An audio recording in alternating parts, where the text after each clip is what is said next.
Assalamualaikum warahmatullahi wabarakatuh. Selamat datang kembali ke channel saya, Ruki Sam Gakuen. Saya Mr. Ruki Sam. Okay, hari ni saja je saya nak buat live sebelum pergi solat Jumaat kejap lagi. Okay, saya actually ada terbaca satu artikel yang menarik lah. Okay, yang cover tentang Warren Buffett. Okay, Warren Buffett punya lifestyle. Okay, as you guys know, as of tahun 2022 ni, Warren Buffett net worth dia is worth dalam 126 billion. Okay, so sebagai seorang yang ada net worth about 126 billion, okay, kalau normally, okay, secara maknanya benda yang normal tu kita akan fikir ialah dia hidup very lavish ataupun sangat extravagant lah, ataupun mewah apa semua. Okay, but in reality okay, saya just nak kongsi sikit okay, because saya baca artikel tu, dia nak menyarankan kita ni supaya mencontohi Warren Buffett.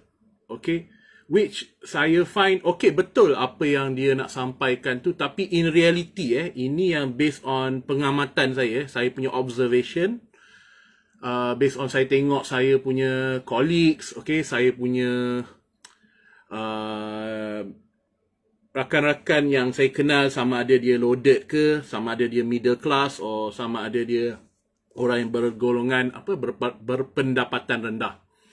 Okay, the biggest problem dalam society, kenapa mereka gagal untuk reach financial freedom ataupun when they retire they don't have enough money, antara reason dia bukan sebab dia tak pandai melabur. Okay, pelaburan adalah satu perkara lah, tapi perkara paling asas adalah mereka gagal saving. Okay, and punca utama mereka gagal saving I'm talking from mostly for the middle class punya ni lah, middle class punya perspektif, and of course to the level atas jugalah. Okay, ialah disebabkan oleh lifestyle inflation. Okay, so kita nak fahamkan apa itu lifestyle inflation. Okay, to put to simple term ataupun penerangan yang ringkas, yang mudah, lifestyle inflation ni kita buat macam ni je. Okay, waktu kita start kerja single, gaji kita katakanlah 2,500. So that time probably kita akan pakai Proton Saga BLM. Okay, saya tahulah ada yang Gilenjan Honda apa semua. Saya just bagi example ni je. Okay, and then kita mungkin akan sewa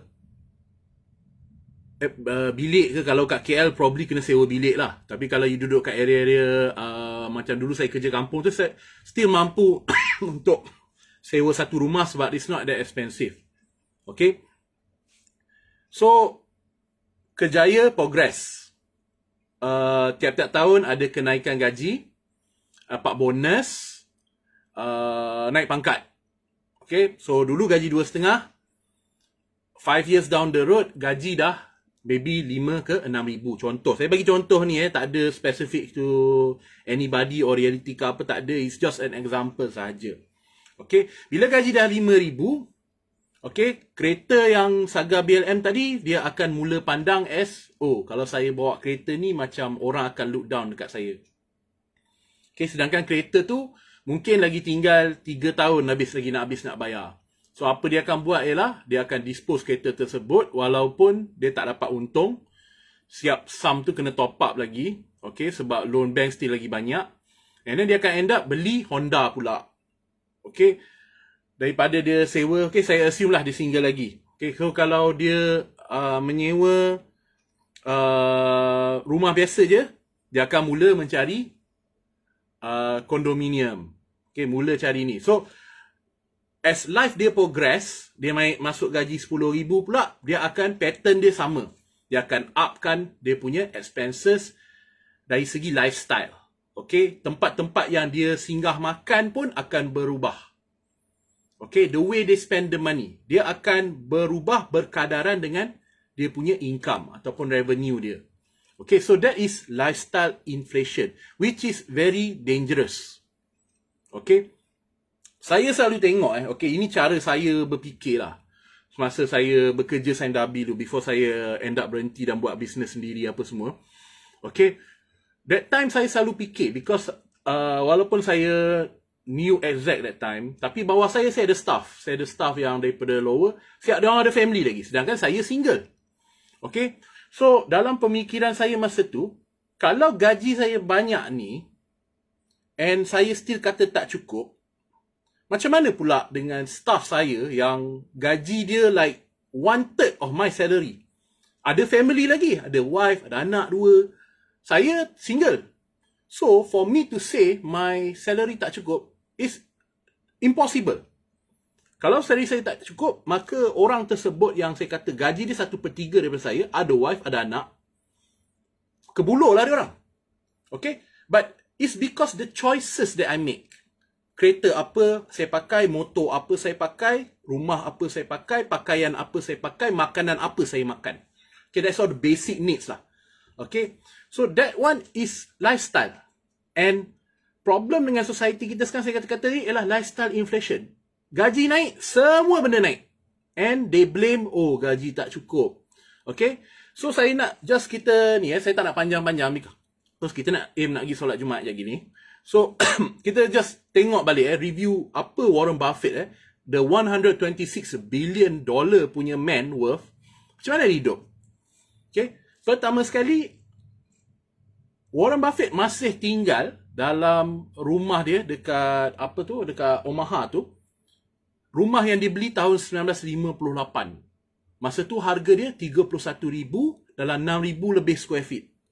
Sampai ke hari ni, dia masih lagi tinggal kat situ. Orang yang worth 126 billion duduk di rumah yang 6,500 square feet je. Alright. Kereta yang dia pakai, still dia pakai, dia dah upgrade. Okay, saya tahu yang dia dah upgrade. Tapi dia upgrade pun kepada kategori kereta $40,000, which is a Cadillac. Okay, dia bukan pakai Ferrari, dia bukan pakai Lambo. Dia ni orang yang 126 billion. Okay. Dia punya apa lagi yang saya tahu? Saya tahu dia ada rutin. Memang dia makan McDonald hari-hari. Tapi dia tidak akan spend lebih daripada $3.5 lebih kurang. Dia tak akan spend lebih daripada tu. So, anda nampak tak? Despite ni, dia tetap tidak ubah dia punya lifestyle. Okay, bagi dia apa yang selesa untuk dia. Even yang kata saya telefon pun, dia duk pakai telefon flip yang zaman dulu tu. Berapa puluh tahun tau. Until recent je baru dia tukar iPhone 11. Okay, cuba kita compare orang 126 billion dengan orang kita. Okay, orang kita ni iPhone tukar like every season tukar iPhone. Kereta setiap kali ni lah, bila ada peluang untuk tukar, akan tukar. Dengan alasan, oh kereta tu banyak masalah, maintenance lagi tinggi. Okay, semua tu alasan. Okay, the fact that when you buy a car, dia depreciate. Buka je, masuk je kunci, kita buka pintu, kereta tu dah second hand, it automatically 10% dah off. Kalau benda 80,000 dah jadi 70,000 because dia dah second hand. Itu first year. Second year, third year, dia akan depreciate ke almost tu berapa? Tinggal 10,000, 5,000 ringgit. Okay, so that is worse daripada you kata maintenance dengan repair. Tapi dia jadikan excuse because I want to buy a new car. Okay, apa lagi? Rumah. Yang ni saya tengok komen. Baru beli rumah dah renovate. Belum apa-apa dah renovate. Kitchen kena full lengkap apa semua. Sedangkan untuk memasak ni kita tak perlu pun all those benda-benda expensive tu. Tapi because it's lifestyle lah. Because it's lifestyle. Benda kita nak impress orang. So at the end of the day, sendiri yang tanggung bila retire nanti. Okay, duit tak berapa banyak nak ada. Okay, but dia akan salahkan orang lain. Okay. So, saya nak put to conclusion. Okay, kita tak nak video ni panjang because saya pun nak pergi solat Jumaat ni. Okay. Okay, dalam hidup kita ni, kita ada revenue, kita akan ada expense. Okay, remember, kita akan ada revenue, kita akan ada expense.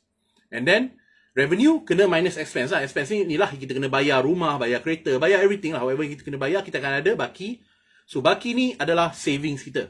And savings kita ada dua. Kita kena pecahkan kepada emergency fund Okay, berapa bulan itu subjektif. Okay, ada orang kata 6, ada orang kata 12, ada orang kata 24, ada orang kata 36 bulan gaji. Is up to the individual. Okay, but minimum should be at least 6 lah. Okay, dan selebihnya adalah duit yang kita akan labur. Okay, because kita kena faham bahawa duit ini akan berkurang di masa hadapan. And this is called inflation. Okay, whatever you hold RM10 sekarang, tidak akan mempunyai nilai yang sama 20 tahun dari sekarang. Jadi the only way to beat this inflation is dengan melabur. Bermaksud, you need to get a compounding berapa persen per year. Consistent untuk you beat the inflation. Okay, inflation is 3 to 4%. And recently yang US pula dia face, because because of the COVID, you end up printing more money. Okay, it caused the inflation to spike up to 7%, which is the highest dekat US. So it's crazy lah. And tidak mengejutkan kalau kita boleh face benda yang sama. So the only way is to melabur. Okay.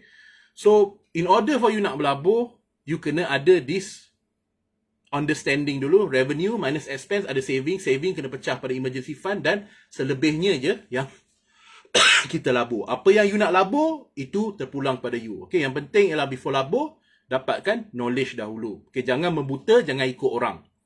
Okay, you kena build passion untuk melabur. Maksudnya kalau you nak labur dalam emas, sila study betul-betul dulu. Okay, banyak cara untuk belajar. Okay, tak semestinya kena attend kursus, kelas ke apa. Okay, just Google, dapatkan information, beli buku. Sama juga pelaburan saham ke, you nak sabur dalam unit trust ke, you can janji you melabur.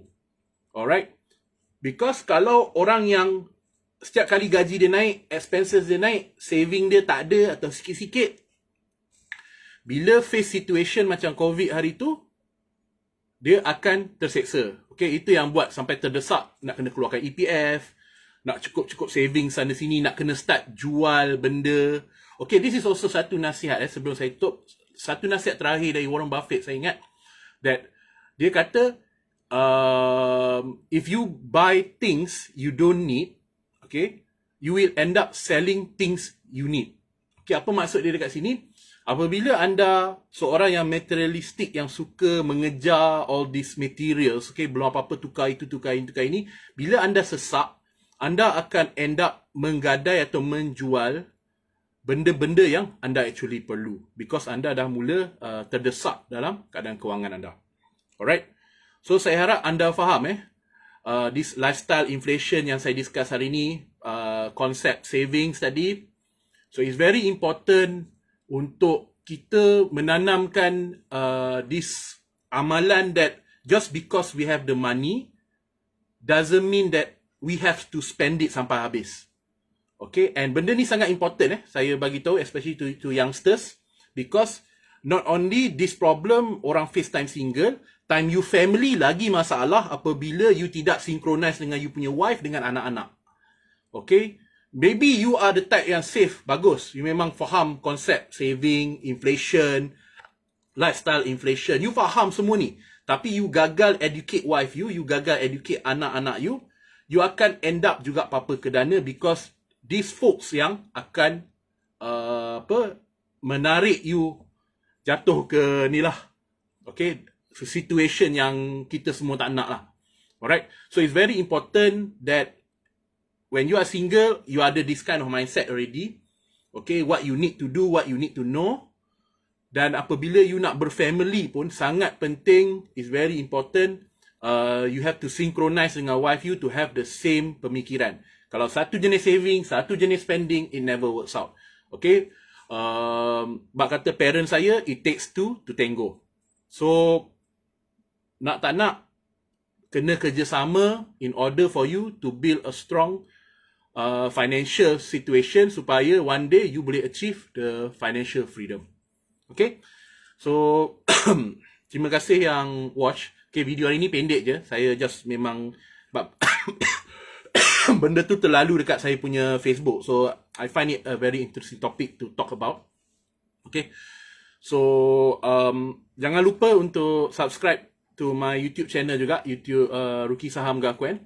And also kalau anda belum hit lagi like button and supaya anda dapat notification lah untuk apa-apa live saya buat, apa-apa posting.